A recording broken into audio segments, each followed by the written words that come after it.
I never thought I would find myself in this situation in my twilight years. At 68, most of my peers are enjoying their well-deserved retirement, spending weekends with their grandchildren and going about their business the rest of the time. I, on the other hand, am sitting in the guest room of my eldest son's house, trembling at every sound on the stairs. My name is Gwendolyn Taft. I worked as an accountant for Pierce Construction in San Antonio my entire life.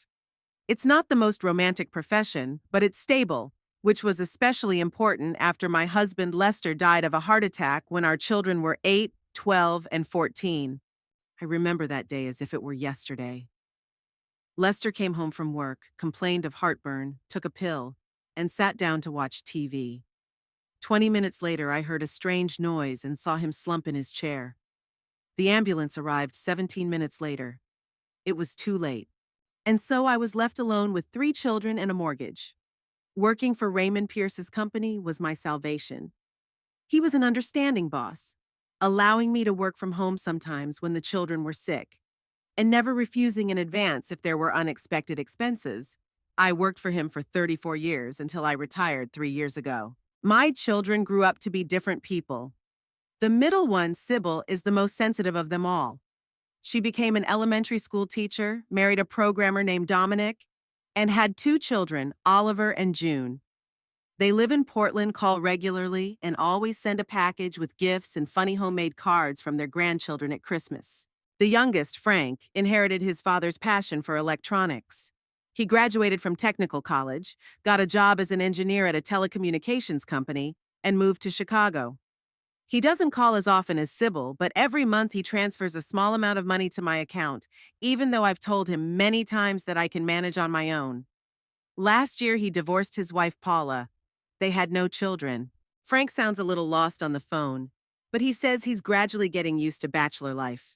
But the older one, Harlan, he was a difficult child, impulsive, stubborn, and often lied about little things. Lester was better at dealing with his temper, and after my husband died, I didn't always have the strength or patience. Maybe I made mistakes in raising him, or maybe he's just like that.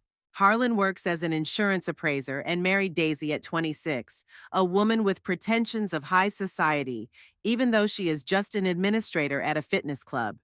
They have 2 children, Elliot, who is now 15, and Nora, who is 13. My decision to move in with them wasn't spontaneous. After retiring, I continued to live in my small house, which I finally paid off a year before I stopped working. My pension is modest, but it was enough for my basic needs, and I sometimes supplemented my income by doing accounting consulting for small businesses. But last fall, there was a flood that flooded the basement and the first floor, and the insurance only covered part of the repairs. I spent almost all my savings, and the money I had left was barely enough to pay the utilities. Harlan called just as I was trying to figure out how much I could get for my grandmother's silver. "Mom, how would you feel about moving in with us?" he asked with uncharacteristic concern in his voice. "The kids miss their grandmother, and Daisy and I would feel better if you were around. We could rent out the house for some extra income." I didn't agree right away. My relationship with Harlan had always been difficult, and Daisy and I barely spoke at family gatherings. But Harlan kept insisting, and eventually I gave in. I sold most of the furniture, rented the house to a couple for an amount that covered the taxes and insurance, and moved with 2 suitcases to my son's house on the outskirts of San Antonio.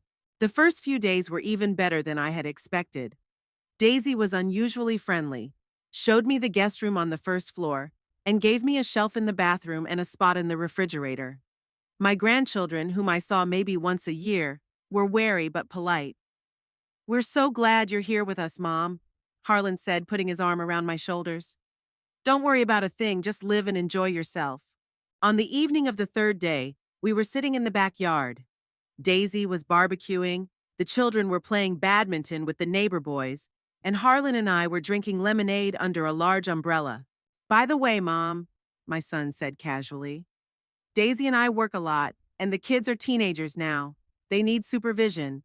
Would you mind picking them up from school and making dinner sometimes? Just a couple of times a week when Daisy and I have late shifts." Of course I agreed. After all, I was living in their house for free, and helping with the grandchildren was the least I could do.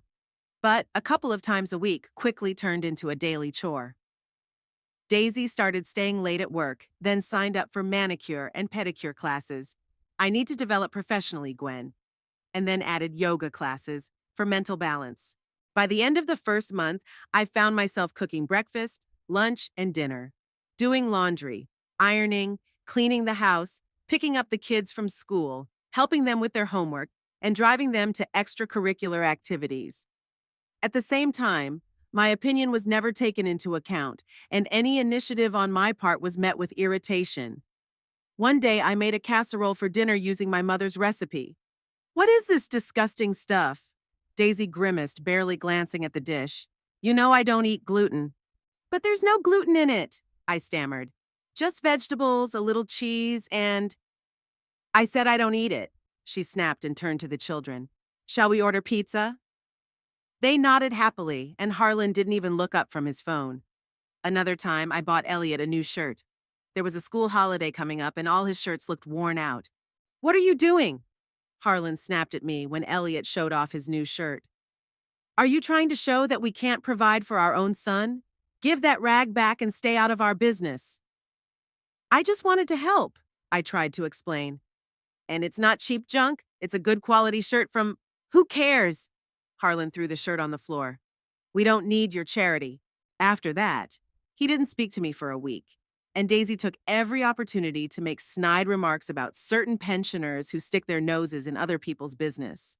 The worst thing was that my grandchildren quickly adopted their parents' attitude. At first, they at least said hello to me, but now they pretended I didn't exist. Elliot, when he thought I couldn't hear him, called me an old hag, and Nora wrinkled her nose and said I smelled old. I tried to talk to Harlan, but he dismissed me. "Stop being so dramatic, Mom. You live in our house for free, so be thankful." My only outlet was the occasional phone call from Sybil and Frank.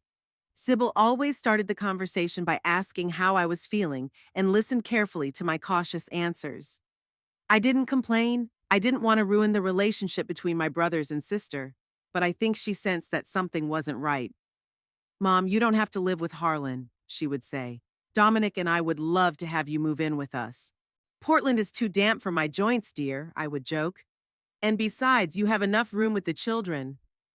Frank was less perceptive, but in every conversation he offered financial assistance. "Mom, I can send you more money. Just tell me how much you need." "I have everything I need, son," I replied. "You'd better buy yourself something nice." In contrast to these warm conversations, life at Harlan's house seemed even more depressing. I felt like an unwelcome guest who was tolerated solely because of the benefits I provided. Daisy openly discussed with her friends on the phone how lucky she was to have a free housekeeper and babysitter, while Harlan, if I dared to ask for the slightest help, such as a ride to the clinic, sighed and rolled his eyes. "Don't I have anything else to do? Call a taxi." By the end of the third month, I was seriously considering moving back into my own home, even if it meant going into debt to break the lease. But just then, a phone call came that changed everything. It was Tuesday, around 5 in the afternoon. Daisy wasn't home from work yet. The kids were at practice, and Harlan wasn't due home until 8. I was cooking dinner when my old phone rang. The number was unfamiliar, and I was about to hang up. Telephone scammers harassed me regularly, but something made me answer. "Gwendolyn? This is Raymond Pierce. I don't know if you remember your old boss." Raymond's voice sounded weaker than I remembered, but it was definitely him, with his characteristic hoarseness and slight Texas accent. "Of course I do, Mr. Pierce," I replied, surprised by the call. "How are you?" "Been better, Gwendolyn. Been better," he sighed heavily. "Listen, we need to talk. It's important and not something we can discuss over the phone. Can you come into the office tomorrow at 10?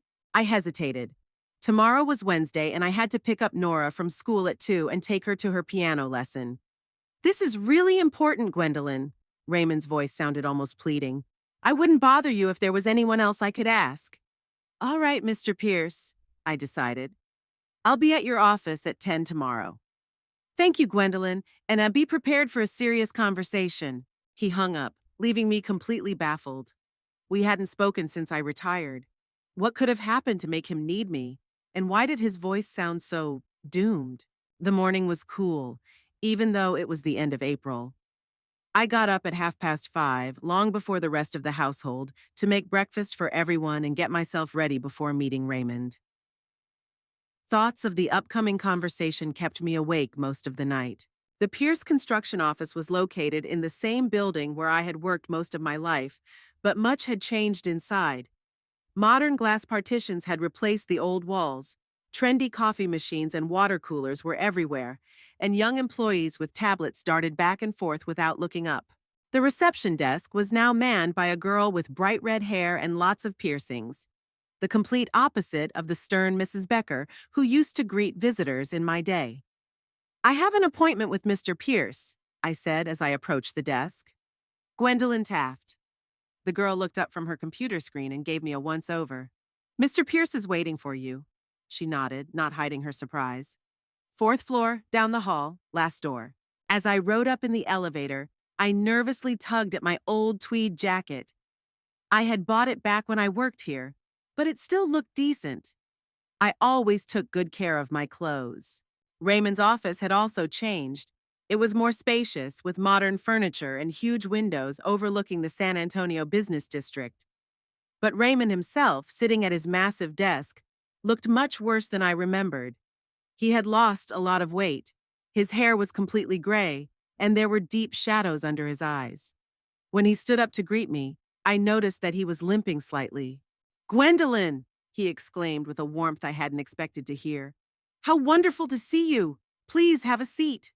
He pointed to the chair across from his desk and walked around it to sit down next to me, dispensing with the formal distance of a boss. "You haven't changed a bit," he smiled. "But you," I began, but stopped myself, not wanting to be tactless. "I look terrible, I know." Raymond waved his hand. "Pancreatic cancer, late stage. The doctors give me 3 to 6 months." I gasped and pressed my hand to my lips.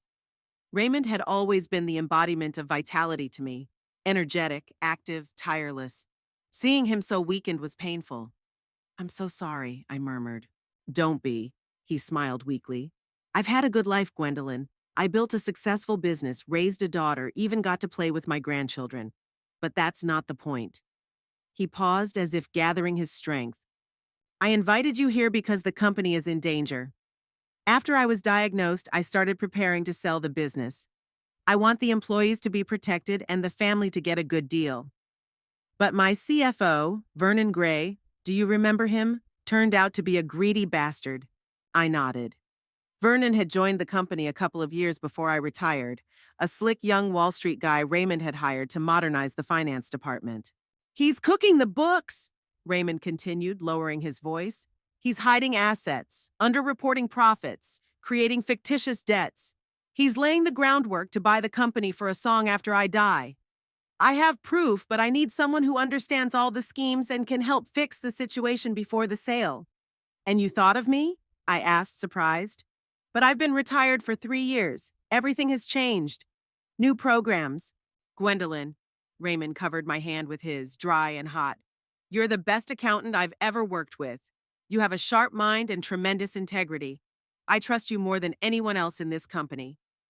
But listen," he squeezed my hand tighter. "I'm offering you the position of Chief Financial Officer, with full access to all documents and signing authority, and a salary of $75,000 a month." I gasped. The amount Raymond named was astronomical, tens of times more than I had ever earned. "That's impossible," I breathed. "You could hire anyone on Wall Street for that kind of money." "That's where Vernon came from," Raymond said with a bitter smile. "No, I need someone I can trust. Someone who knows the company from the inside and won't sell it out for their own gain." He handed me a folder with documents. "Here's a 6-month contract.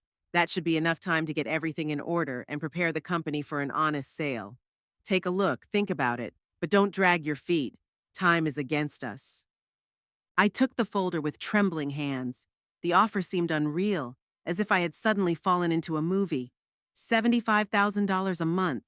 Even for 6 months, that was more than I had earned in the last 10 years of my career. "What about Vernon?" I asked. "He'll just give up his position? I fired him this morning." Raymond allowed himself a faint smile. "Security is already packing his things. He'll threaten to sue, of course, but I have enough evidence of his shenanigans that he'll prefer to leave quietly.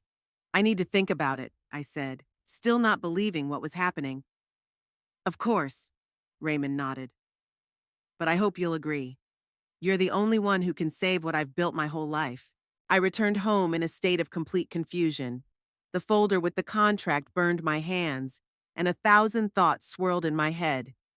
On the one hand, this was a chance not only to gain financial independence, but also to help a man who had always been good to me. On the other hand, I wasn't sure that at my age I could handle such responsibility. I stopped in front of Harlan's house, catching my breath. I had to come up with an explanation for my absence. Nora had probably already come home from school and complained to her parents that her grandmother hadn't picked her up.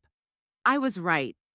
As soon as I stepped inside, I was confronted by an angry Daisy. "Where have you been?" she snapped at me. "Nora had to take the bus. She missed her piano lesson." "I had to go to the clinic," I lied, deciding not to mention Raymond's offer. A spot suddenly opened up with the cardiologist, and I'd been waiting 2 months for this appointment.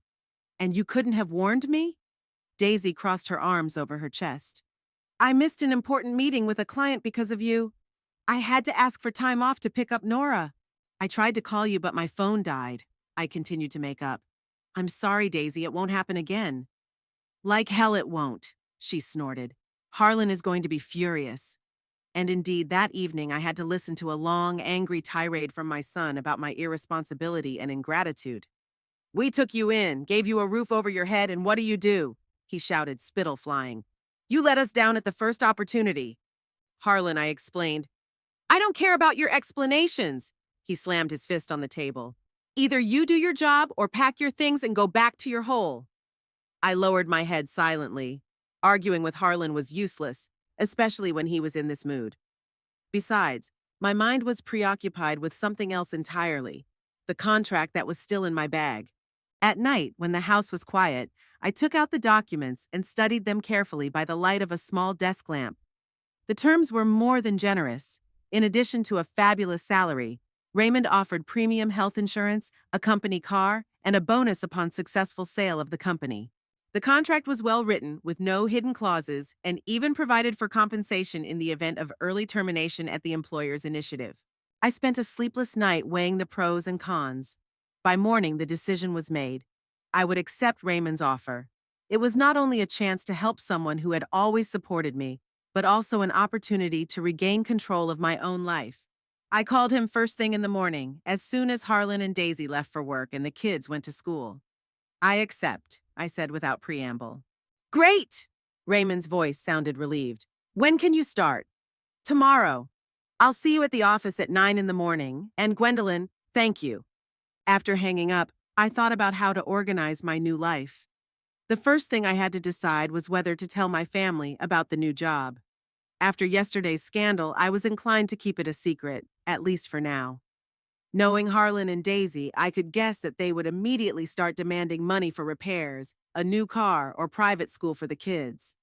No, I'd better get on my feet first, save up enough to rent my own place, and then decide what to do next. As a cover story, I made up a story that I'd signed up as a volunteer at the local library, where they needed people to sort books and help visitors. That would explain my absence on weekdays and sound plausible enough for someone of my age and position. In the evening, I cautiously mentioned my volunteering over dinner, trying to look as casual as possible. "The library?" Harlan asked, his mouth full. "Why do you do that?" "So I don't sit at home all day," I shrugged. "I need something to do, to be around people." "Who's going to pick up the kids from school?" Daisy immediately chimed in. "And cook dinner?"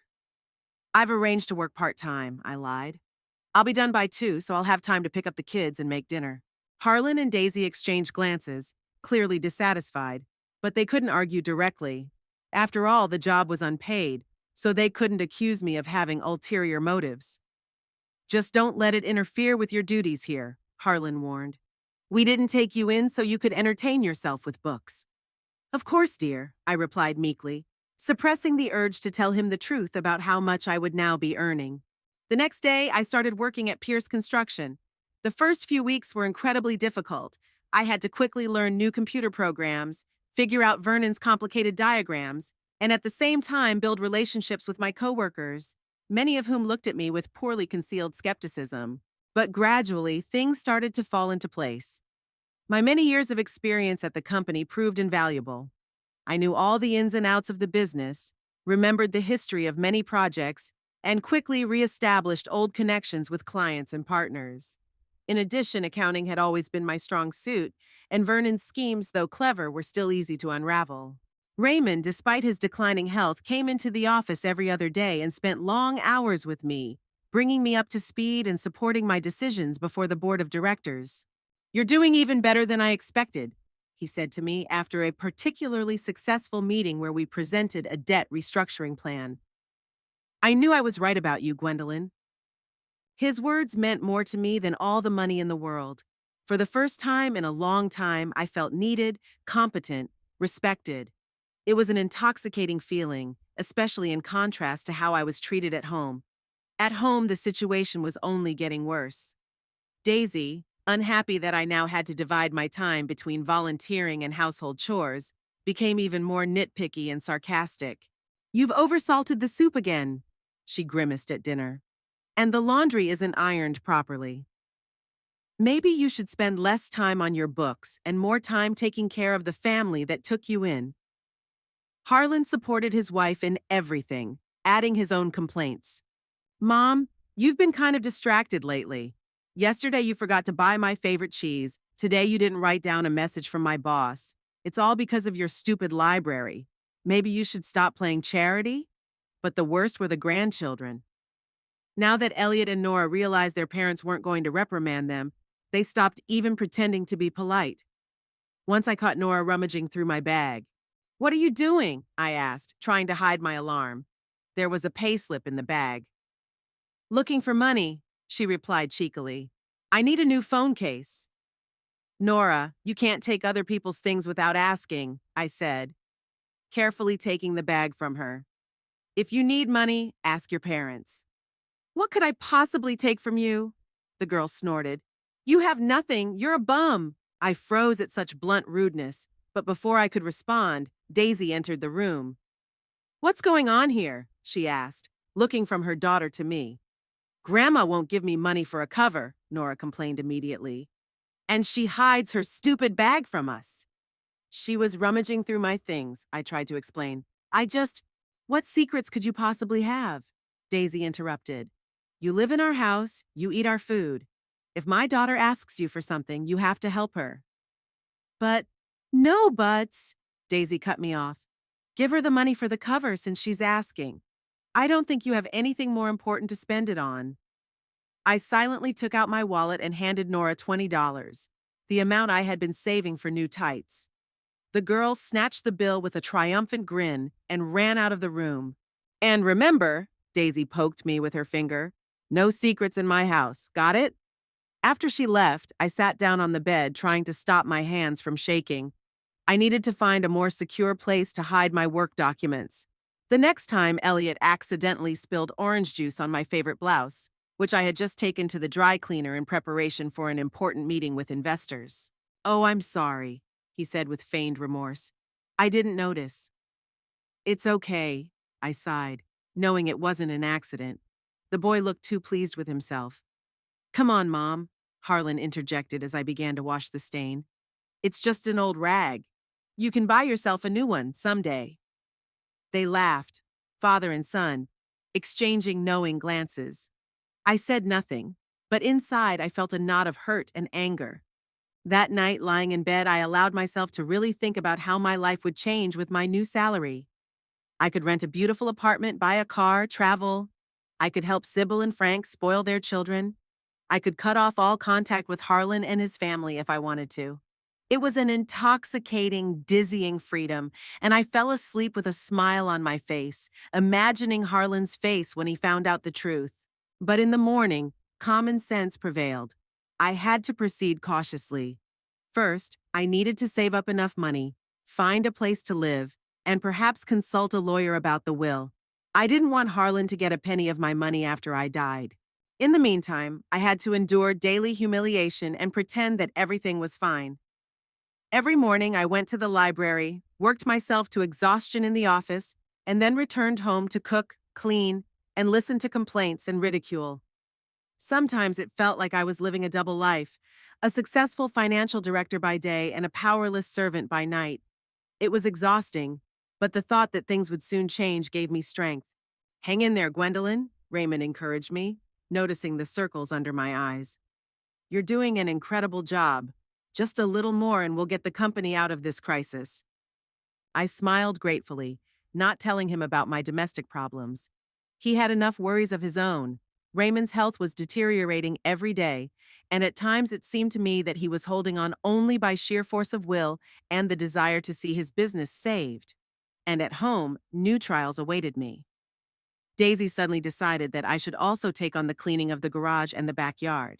You sit in your library all day, she said. Consider it compensation for your absence. But I already do all the housework, I tried to argue. And the library is work too, even if it's unpaid. Who needs your fussing with books? Daisy snapped. You live here for free, so be nice and work for it. I gritted my teeth and said nothing. The workdays began to blend into one endless marathon. I woke up at 5 in the morning, made breakfast for the whole family, packed the kids' lunches for school, and then slipped out of the house quietly while everyone was still asleep. On my way to the office, I stopped at a cafe and bought myself a coffee, a small luxury I could now afford.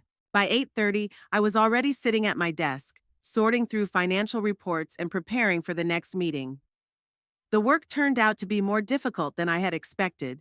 Vernon had left behind a real mess of fake documents, hidden accounts, and confusing transactions, but I methodically, step by step, untangled the knot. Gwendolyn, you're a miracle, Raymond said as he looked over my reports. You've done more in 3 weeks than Vernon did in 3 years. I just know the company, I shrugged, but inside I was beaming with praise. By early June, we had uncovered and corrected most of Vernon's schemes, restored normal relations with key suppliers, and recovered some of the assets he had tried to siphon off through shell companies. There was still a lot of work ahead, but the hardest part was behind us. With my first paycheck, I allowed myself a few small pleasures. I bought a new phone to replace my ancient push-button model, ordered some nice cosmetics, and went to a salon where I got a modern haircut and color to cover my gray. I put the rest of the money in a separate account to save up for my own place. These small changes did not escape Daisy's watchful eye. Did you get your hair done? She asked one evening, squinting. And is that a new phone? Yes, I said, trying to sound casual. There was a volunteer event at the library, free haircuts from hairdressing college students, and Sybil gave me the phone for my birthday. Your birthday is in November, Daisy remarked dryly. It's a belated gift, I quickly replied. She was saving up for it. Daisy clearly didn't believe me, but she didn't pursue the subject. She was more interested in whether I had made the lasagna she had asked for dinner. I felt completely different at the office. There I was a respected professional whose opinion was valued and whose decisions carried weight. Young employees, who were initially skeptical of the old lady from the last century, now came to me for advice and guidance. Even the members of the board of directors, who were initially opposed to my appointment, began to recognize my competence. Mrs. Taft, you've done an amazing job restructuring the debt with Gardner Investments, Alistair Montgomery, the most conservative and nitpicky of the directors, told me one day. I think we all underestimated you. I nodded, accepting the compliment, and smiled inwardly, imagining how Harlan would react if he heard his mother being spoken of with such respect. At home, the situation was becoming increasingly tense.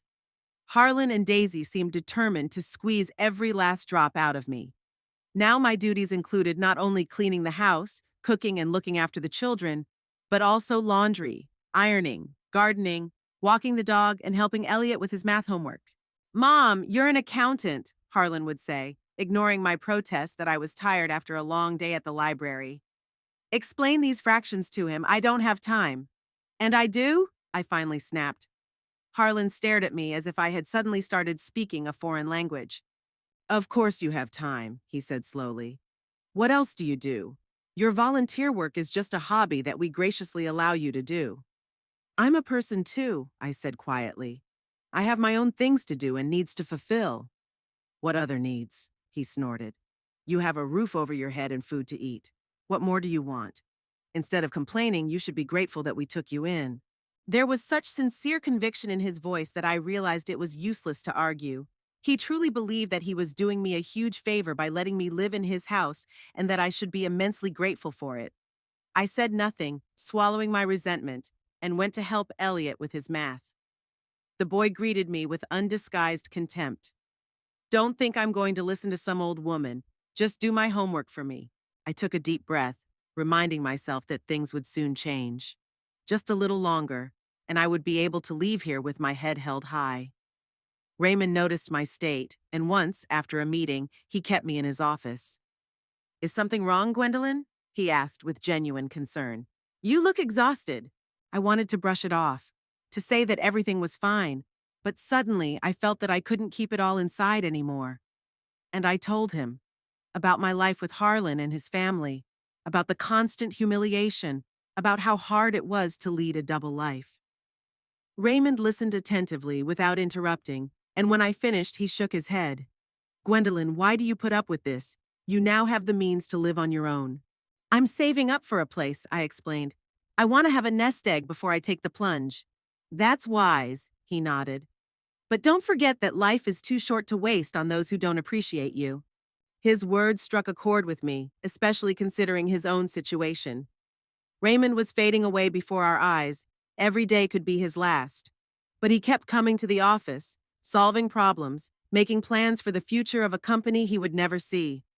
You're right to want to be financially independent, he continued. But don't let them break your spirit. You're a wonderful woman, Gwendolyn, and you deserve respect. After that conversation, something changed in me. I still did my chores at home, but I no longer tried to please Harlan and Daisy in everything. If they asked for something clearly excessive, I calmly refused.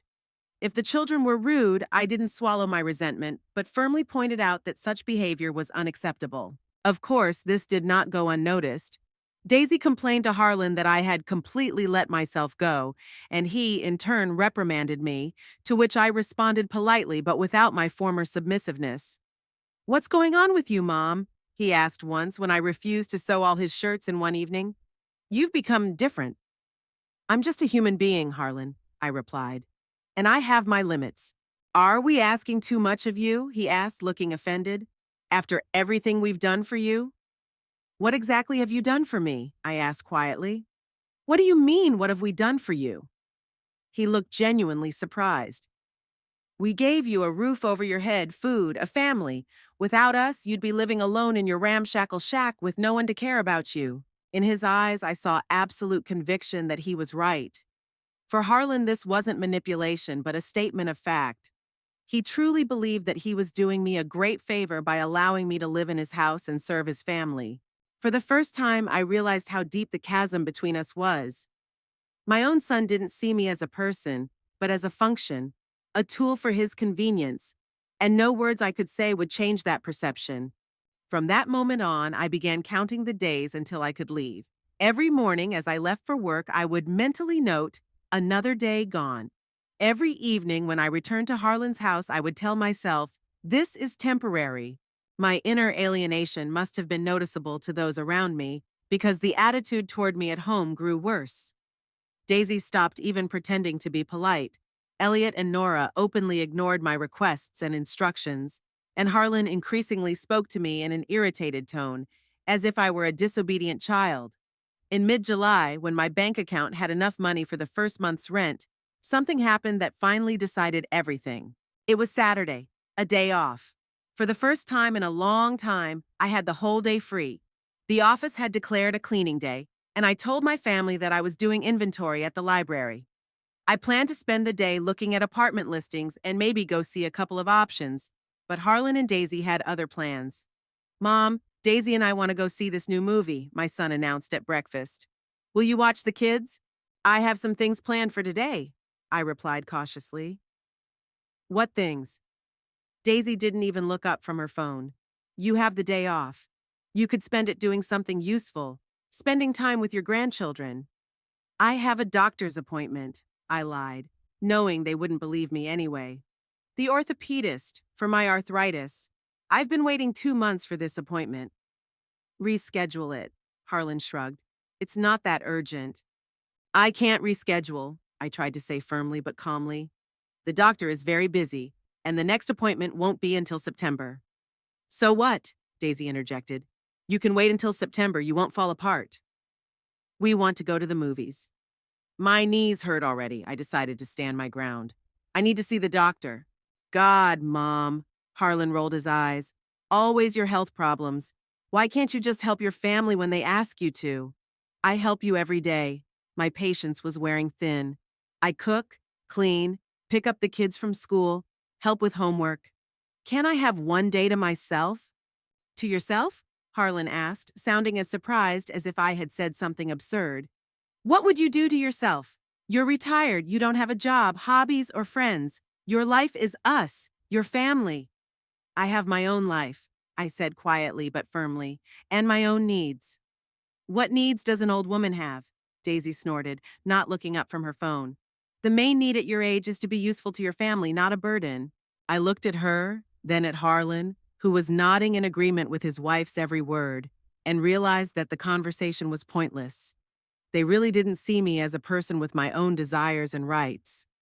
I'm sorry, but I can't babysit tonight, I said, getting up from the table. I have to go to the doctor.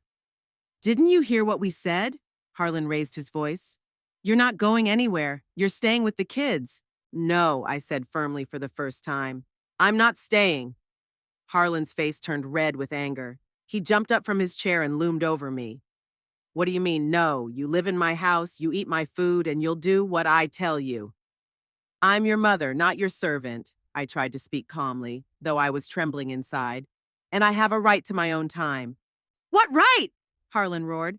You live here out of the goodness of our hearts. Out of the goodness of our hearts, do you understand? If it weren't for us, you'd be living in your hole, counting pennies until you retired. His words hurt more than I expected. Not because they were true, I knew I could now afford a much better life than Harlan's, but because they reflected his attitude toward me. Contempt, superiority, complete lack of respect. I'm leaving, I said, feeling strangely calm. I'm going to see the doctor now, and we'll talk tonight when you've calmed down. I turned to leave the kitchen, but Harlan grabbed my arm, squeezing my wrist painfully. You're not going anywhere. I told you you're staying with the kids. Let go. I tried to free myself. You're hurting me. Hurting you? He laughed maliciously. You don't know what hurting is yet, you ungrateful old hag. We took you in, gave you a home, and instead of gratitude, you throw a scene. Nora and Elliot watched with keen interest, while Daisy continued to scroll through her phone as if nothing unusual was happening. Let me go, Harlan, I repeated, right now. Or what? He squeezed my hand even tighter. What are you going to do, you beggar? Where will you go without us? Who needs you? Something broke inside me at that moment. Years of hurt, humiliation, and rejection poured out.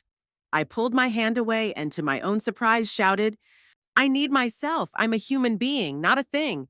I'm your mother who raised you alone after your father died, who worked 2 jobs so you could go to college. And this is how you thank me? By treating me like a servant. By humiliating me in front of my own grandchildren? My screams seemed to stun everyone. Daisy even looked up from her phone, and the children froze with their mouths open. But Harlan quickly regained his composure. How dare you raise your voice to me in my own house? He hissed, grabbing his mug of hot tea from the table. You... He didn't finish his sentence. Instead, he threw the hot tea in my face. The scalding liquid ran down my cheeks, neck, and chest, soaking my blouse. I screamed in pain and surprise. Get out, you beggar! Harlan yelled, pushing me toward the door.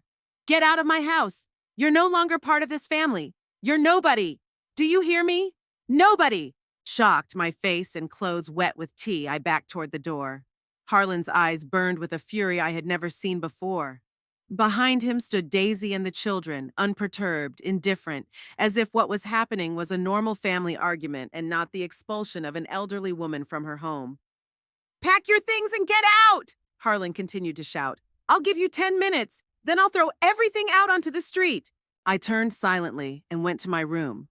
My hands were shaking, my face was burning from the tea and humiliation, but inside I felt a strange emptiness. It was as if something important that connected me to this house, to these people, had finally been severed. I quickly gathered the essentials into a small bag. my documents, my phone, a few changes of clothes. I could pick up the rest later or buy new things. Right now, the main thing was to get out of this house where I had been humiliated for so long. Passing by the kitchen, I heard Daisy say, "Maybe you shouldn't have been so harsh. She is your mother after all." "I don't care," Harlan snapped. "She crossed the line. Let her get out and live her own life. We'll see how she manages without us." I quietly opened the front door and stepped outside. It was a sunny morning. Neighbors were busy in their gardens. Someone was walking their dog. A typical summer day in the suburbs of San Antonio. I walked slowly down the sidewalk without looking back. My face was still burning from the tea. My blouse clung uncomfortably to my body. But strangely, I felt lighter than I had in months. It was as if a heavy weight had been lifted from my shoulders. Where to now? I thought, stopping at the corner. I had a decent amount of money in my account, but no place to stay. I could have called Sybil or Frank, but I didn't want to get them involved in my conflict with Harlan. I took out my phone and called a taxi to the nearest hotel. After all, I could afford it now. And then there would be a new life, one with no place for those who didn't know how to appreciate and respect others. Sitting on a bench waiting for the taxi, I suddenly caught myself smiling. For the first time in a long time, I felt truly free. The Riverview Hotel turned out to be a real lifesaver. The spacious room with air conditioning, a soft bed, and a large bathroom seemed almost like a palace to me after the cramped guest bedroom at Harlan's house. The first thing I did was take a long hot shower, washing away not only the sticky traces of tea, but also all the negativity of my past life. Red burn marks remained on my skin, but fortunately they weren't too serious. The hotel manager, noticing my condition, offered to bring a first aid kit, and now I carefully applied healing ointment to the affected areas. When I was done, I sat down on the edge of the bed and allowed myself to fully comprehend what had happened for the first time that day. My own son had kicked me out of my home. He had poured hot tea on me, called me a beggar, and thrown me out onto the street like a piece of trash. And he had done all this in front of his wife and children, who did nothing to stop him. Strangely, instead of the despair I expected, I felt only emptiness and a slight bitterness. It was as if the last thread connecting me to Harlan had finally snapped, freeing me from any illusions or hopes that our relationship would ever work out. I took out my phone and, after a moment's hesitation, dialed Raymond's number. Despite it being his day off, he answered almost immediately. "Gwendolyn, is something wrong?" His voice sounded concerned, and it touched me unexpectedly.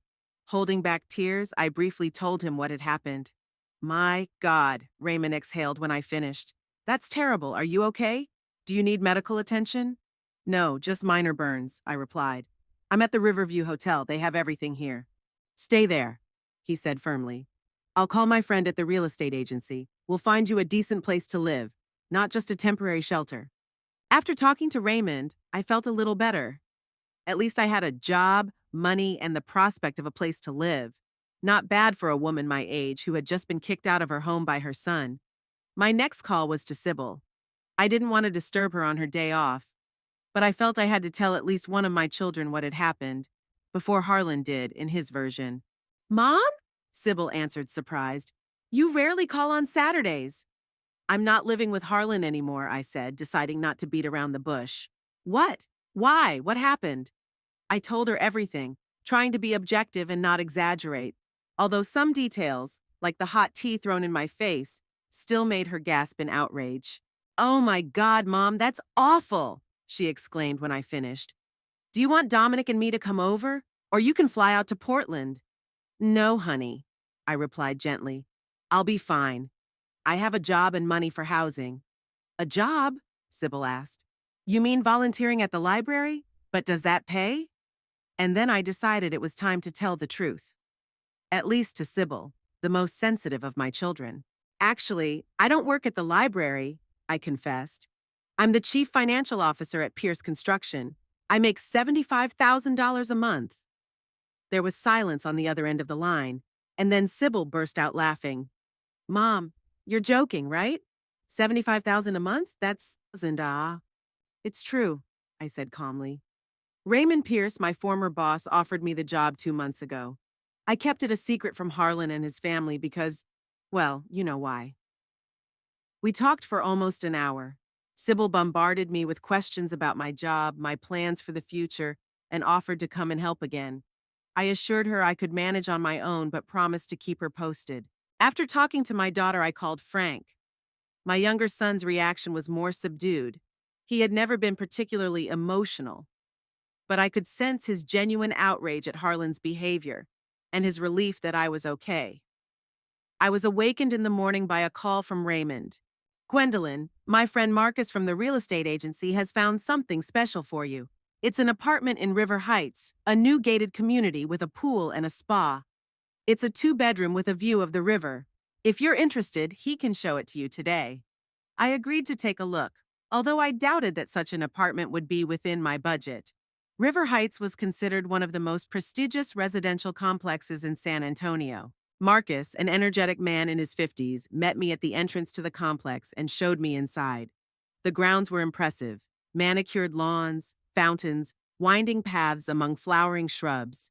The apartment itself was simply stunning: a spacious living room with panoramic windows overlooking the river, a modern kitchen with all the necessary appliances, two bedrooms, two bathrooms, and even a small study. Marcus named the price, and I was surprised. It was well within my means with my new salary. The owner is going abroad to work for 3 years and wants to rent the apartment to a reliable tenant, explained the real estate agent.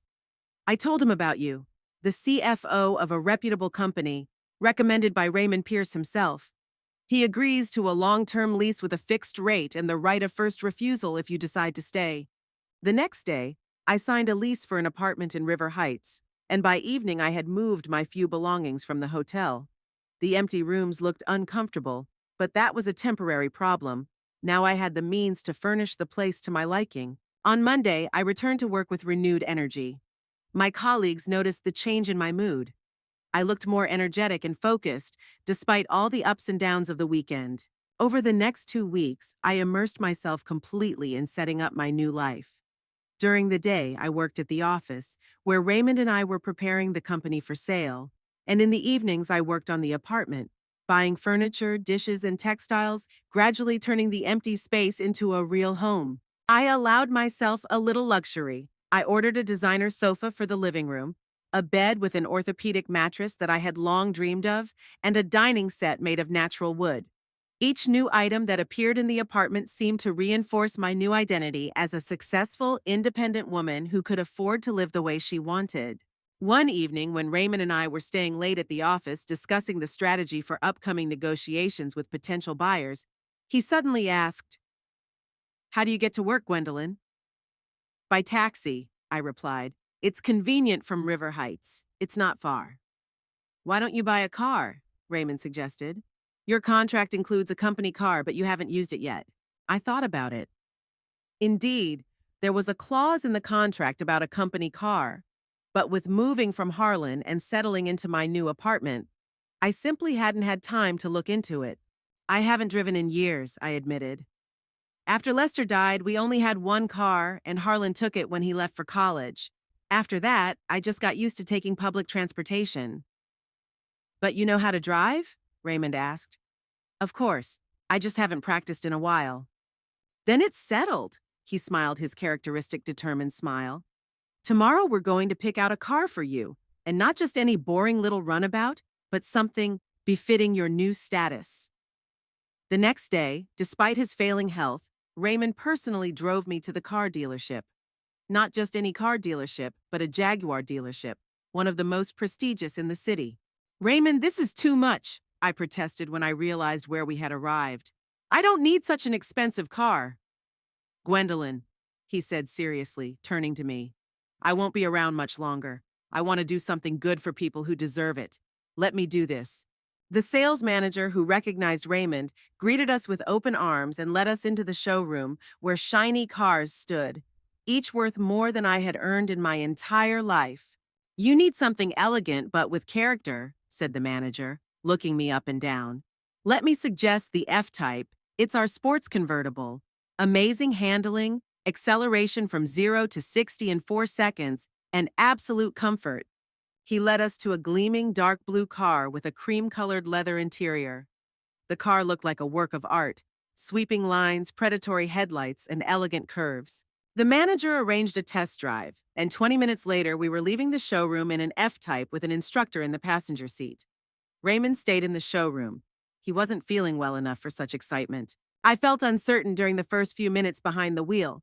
Too many buttons, too sensitive pedals, too powerful an engine. But gradually, under the instructor's guidance, I began to get used to it.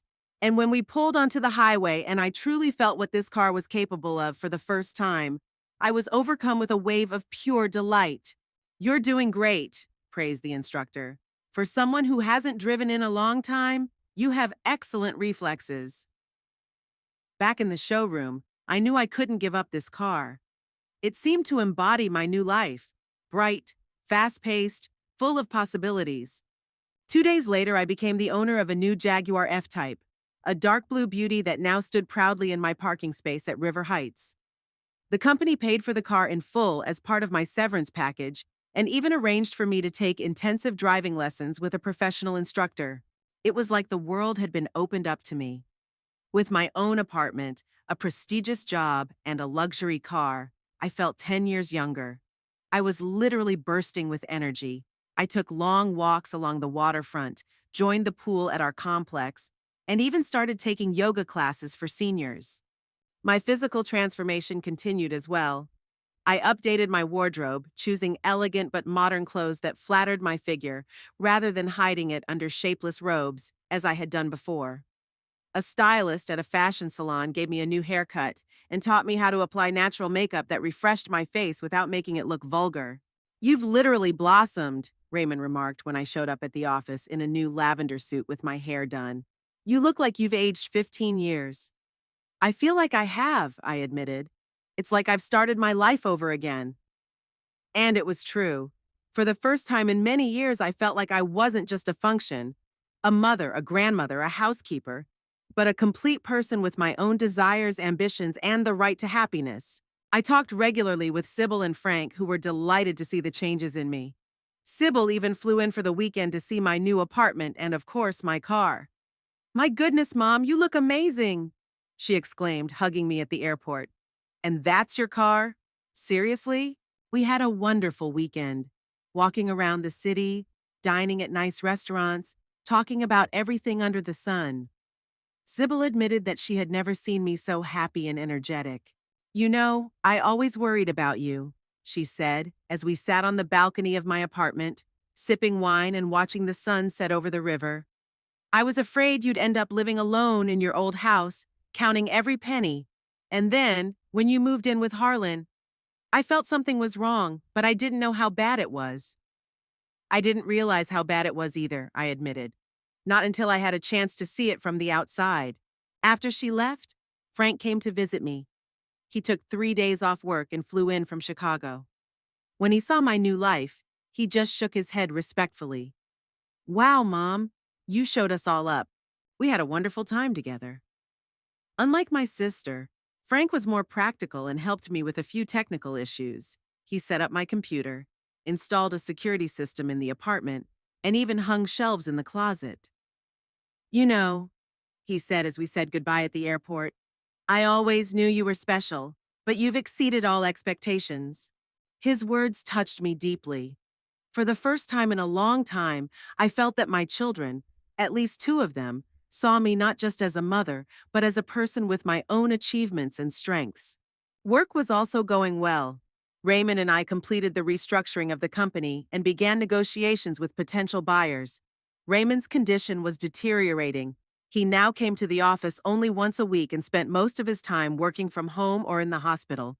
But his mind remained sharp, and we continued to function as a well-oiled team. In early August, Raymond Pierce called me to his home. His condition had deteriorated significantly.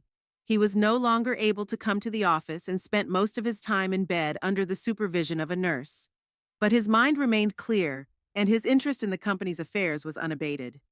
"Gwendolyn," he said as I settled into a chair by his bed with a folder of documents on my lap. "Any news on potential buyers?" "Yes, and good news," I smiled. "Bradford Industries has raised its offer to $120 million. Their lawyers are already drafting the contract." "Excellent. Raymond smiled weakly. I hope I live to see the signing. Don't say that. I covered his hand with mine. You'll see your company pass into good hands. We discussed a few business matters, then the conversation unexpectedly turned personal. How's your son? Raymond asked.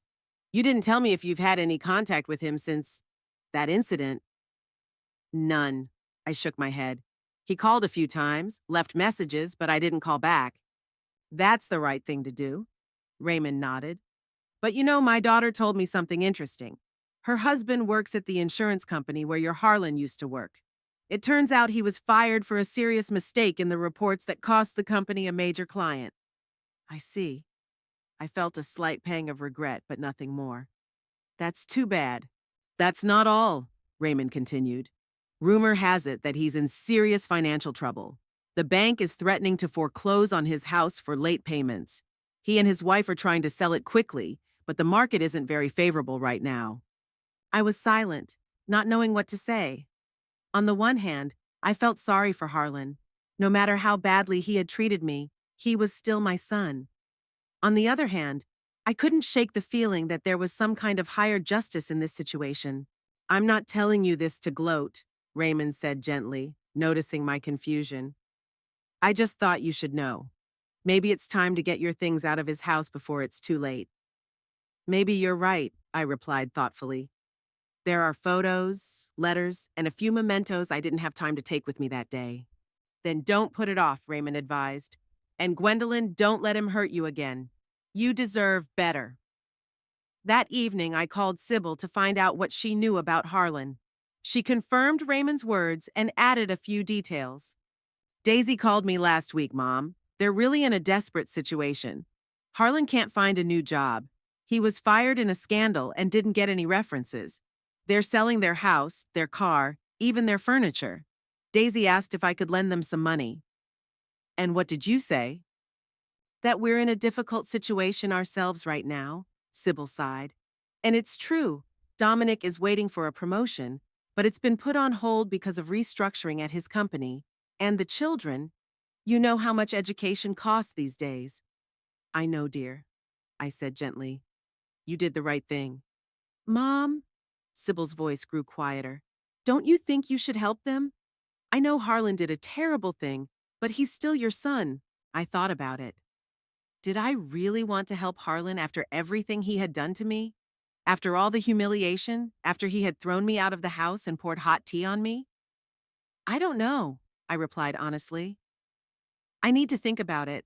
But first I want to get my things. I'll call him tomorrow and arrange a meeting. After talking to Sybil, I sat on the balcony of my apartment for a long time, looking at the lights of San Antonio at night and thinking about the vicissitudes of fate. 4 months ago, I was a powerless pensioner living in my son's house as a free servant. And now I was a successful financial director with a luxurious apartment and a sports car. And now Harlan, who had treated me so cruelly, found himself in a desperate situation. Was there some kind of higher justice at work here? Or was it just a coincidence? What should I do now? Help him or let him reap the rewards of his actions? In the morning, I called Harlan.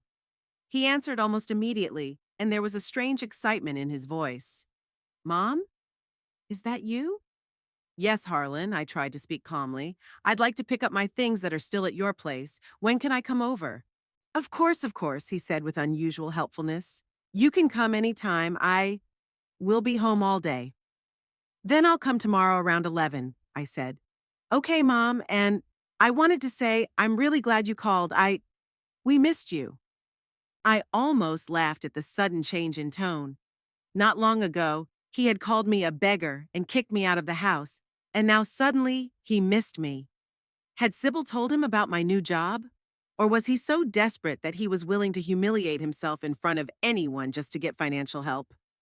See you tomorrow, Harlan, I said, and hung up without responding to his sentimental outburst. The next morning, I dressed carefully, choosing an elegant ivory sheath dress, low-heeled shoes, and minimalist gold jewelry. I did my makeup and styled my hair. Looking in the mirror, I hardly recognized myself. The well-groomed, confident woman was so different from the downtrodden old woman I had been just a few months ago. At exactly 10:30, I got into my Jaguar and headed for Harlan's house. The weather was beautiful, bright August sunshine, a light breeze, perfect conditions for a drive with the top down. The car glided smoothly along the roads, attracting admiring glances from passersby and other drivers. Who would have thought that at 68 years old, I would be driving a sports convertible and enjoying every minute of it? When I turned onto the street where Harlan lived, my heart involuntarily began to beat faster. I hadn't been here since the day my son kicked me out of the house. The neighborhood looked the same: neat houses behind low fences, trimmed lawns, children's bicycles on the driveways. But now I looked at it all as if from the outside, as a stranger, not as a resident. Harlan's house stood out from the neighboring houses, and not in a good way. The lawn was unkempt, there were oil stains on the driveway, and a squat for sale sign with a real estate agent's phone number stood on the lawn. I parked the Jaguar right in front of the house, turned off the engine, and froze for a moment, gathering my thoughts. What did I feel? Strangely enough, almost nothing. No anger, no resentment, no desire for revenge or gloating. Just a calm confidence that this stage of my life was over and I had come to put an end to it. I got out of the car, straightened my shoulders, and headed for the front door. Before I could ring the bell, the door swung open and Harlan appeared on the threshold. He had lost weight and looked haggard during the time we hadn't seen each other. His eyes were sunken, with dark circles under them, and there was clearly more gray in his hair. "Mom!" he exclaimed with exaggerated joy. "I'm so glad to see you." He took a step forward as if to hug me, but I took a small step back and he stopped, awkwardly lowering his arms. "Hello, Harlan," I said calmly. "I've come for my things." "Yes, of course," he nodded, continuing to smile, although it looked forced. "Come in, please. Daisy has made tea and cookies." And I walked into the house, noting how much had changed in such a short time. Some of the furniture was gone, the pictures were off the walls, and what remained looked neglected and dreary. There was a strange smell in the air, a mixture of stale food, dust, and general desolation. Daisy was waiting for me in the living room, wearing what she apparently considered her best dress, a little outdated and not particularly flattering on her plump figure. Elliot and Nora sat nearby on the sofa, unusually quiet and clearly embarrassed. "Gwendolyn!" Daisy stepped toward me with a fake smile. "How wonderful to see you! You look stunning." Her voice sounded genuinely surprised, and her gaze appraised my outfit, my hairstyle, my jewelry, everything that was so different from my former appearance. "Thank you, Daisy." I nodded. "You too. You look well." The last sentence was a blatant lie. Daisy looked exhausted and unkempt, with messy makeup and dull hair. "Please sit down," Harlan said, pointing to a chair. "Would you like some tea or coffee?" "No, thank you." I remained standing. "I don't have much time. I just wanted to pick up my things." "Yes, of course." Harlan rubbed his hands nervously. "I packed everything into boxes. They're in the garage. But maybe you'd like to stay for a while? We haven't seen each other in so long." "And whose fault is that?" I asked, not raising my voice, but firmly. Harlan blushed and lowered his eyes.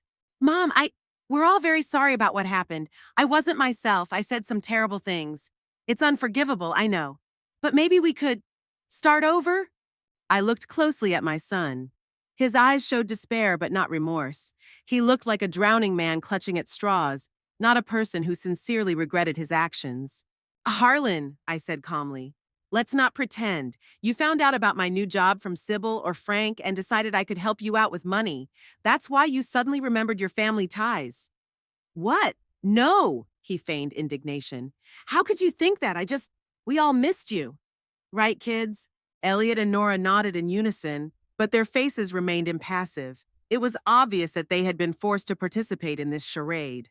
"Mom, I heard you're working at your old company now," Harlan continued, clearly deciding to change tactics. "That's great. I always knew you were a great professional. And is that your car outside? Impressive." "Yes, that's my Jaguar." I allowed myself a slight smile. "A company car, part of my compensation package as CFO. Chief Financial Officer?" Daisy couldn't hide her surprise. "But you said you were a volunteer at the library." "I lied," I replied simply. "I didn't want you to know about my real job and salary." "Salary?" Harlan leaned forward. "And how much do you make, if you don't mind me asking?" $75,000 a month, I said calmly, without boasting, simply stating a fact. The room fell silent. Harlan froze with his mouth open. Daisy turned pale, and the children showed their first sign of interest in the conversation, looking at each other in surprise. 75,000 a month? Harlan repeated slowly, as if he couldn't believe his ears. But that's more than you made in a year at the insurance company, I finished for him. Yes, life is full of irony, isn't it? Mom, that's amazing. Harlan seemed to have finally found his voice. I'm so happy for you. And, it's for the best that it turned out this way. You've gained independence, a new life. Thanks to you kicking me out of the house and pouring hot tea on me? I raised an eyebrow. Well, that's not what I meant, he said, embarrassed. It's just everything's for the best, right? Maybe, I agreed. But don't pretend you wanted to help me. You wanted to get rid of the burden, as you called me. Mom, I was wrong. Harlan took a step toward me, his voice pleading. I admit it. I acted terribly. But we all make mistakes, right? Didn't you teach us to forgive? Yes, I nodded. And I forgive you, Harlan. But that doesn't mean I'll forget, or that I should put myself at risk of being treated that way again. But we've changed, Daisy interjected. The last few months have been difficult for us. We've reevaluated a lot of things. Yeah, especially when you found out I make $75,000 a month. I couldn't resist the sarcasm. Gwendolyn, we're truly sorry. Daisy moved closer, her voice honeyed. And we'd like you to be part of our family again. You mean you'd like my money to be part of your family, I corrected her. Let's be honest, at least now. Mom, don't be like that. Harlan took another step toward me. Of course, things are tough for us financially right now, but it's not about the money. It's just that I've realized how much you mean to us. I sighed. His insincerity was almost palpable. Where are my things, Harlan? I asked, deciding not to continue this pointless conversation. In the garage, he said, visibly deflated. I'll walk you out. We walked through the kitchen to the garage, where there were indeed 3 cardboard boxes with Mom written on the side. That's everything, Harlan said. I tried not to forget anything. Your photo albums, books, personal items. I opened the top box and glanced through the contents. Everything looked fine. My old photos, letters, a few mementos. Thanks, I nodded. Can you help me carry them to the car? Harlan picked up 2 boxes and I took the third, the lightest one. We left the house and headed for my Jaguar. Daisy and the children followed us, clearly not wanting to miss the spectacle. Wow, Elliot breathed, speaking for the first time since I had arrived. Is that really your car, Grandma? Yes, Elliot, it's my car, I said, opening the trunk, which was large enough to hold all 3 boxes. Cool, the boy muttered with reluctant admiration. Harlan carefully placed the boxes in the trunk and turned to me. Mom, please, let's talk. I know I did a terrible thing, but I'm your son, your flesh and blood. Can't you give me a second chance? I looked at him closely. Standing before me was a grown man, my own child whom I had given birth to, raised, and sacrificed myself for over many years. But in his eyes, I saw only calculation and despair, not love or remorse. You know, Harlan, I said calmly. When you kicked me out of the house, you called me a beggar and said I was nobody. That I was living in your house out of the goodness of your heart. You didn't see me as a person, just a function, a convenient servant who cooked, cleaned, and looked after the children. I was wrong, he said, lowering his eyes. I didn't mean it. No, you did. I shook my head. And you know what's the saddest part? I almost believed you. I almost believed that I was nobody, that I didn't deserve respect or a decent life. But now I know that's not true. I closed the trunk and walked around the car to get behind the wheel. Mom, please. Harlan followed me. We're on the verge of bankruptcy. The bank is taking the house. I don't have a job. The kids could end up on the street. I'm sorry you're in this situation, I said sincerely. But you're a grown man, Harlan. You'll manage. But you could help. His voice took on a familiar, demanding tone. You make a fortune, and your own son could end up homeless. Like you once said to me, I opened the car door, let's see how you manage without us. Now it's your turn to find out the answer to that question. You can't do this. Harlan's voice became hysterical. I'm your son. Yes, you're my son. I said, getting behind the wheel. And that's exactly why I'm not just going to give you money. It won't help you become a better person. Maybe when you face the consequences of your actions, you'll finally learn to appreciate other people and treat them with respect. I started the engine, and the powerful roar of the motor made Harlan take a step back. Goodbye, Harlan, I said. I wish you and your family all the best. Mom! He made one last desperate attempt. You can't just leave. We're family. Family isn't just blood, I replied. It's mutual respect, care, and support. When you're ready for a real family relationship, you know where to find me. With that, I pulled away, leaving Harlan, Daisy, and the children standing on the driveway with confused and angry faces. As I pulled onto the highway, I felt a strange sense of relief. Not malice, not vengeful satisfaction, but relief, as if a heavy weight had been lifted from my shoulders. For the first time in many years, I was completely free. Free from guilt, from false responsibility, from toxic relationships. That evening, I sat on the balcony of my apartment, sipping a glass of fine wine and looking out at the lights of San Antonio at night. The boxes of things from Harlan's house stood unpacked in the corner of the living room. I decided to sort through them tomorrow with a clear head. The phone rang, interrupting my thoughts. It was Sybil. Mom? How did it go? Her voice sounded worried. Fine, I replied calmly. I got my things and left. And Harlan? Did he ask for help? Yes, I smiled. As soon as he found out about my salary, he remembered that I was his beloved mother. And what did you decide?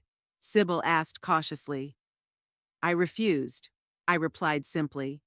Not because I want to get back at him, but because it won't help him become a better person. He has to deal with the consequences of his actions himself. There was silence on the other end of the line, and then Sybil said quietly, You know, Mom, I think you're right. Harlan has always been complicated. Maybe this is exactly what he needs. Maybe, I agreed. Time will tell. After talking to my daughter, I returned to the balcony.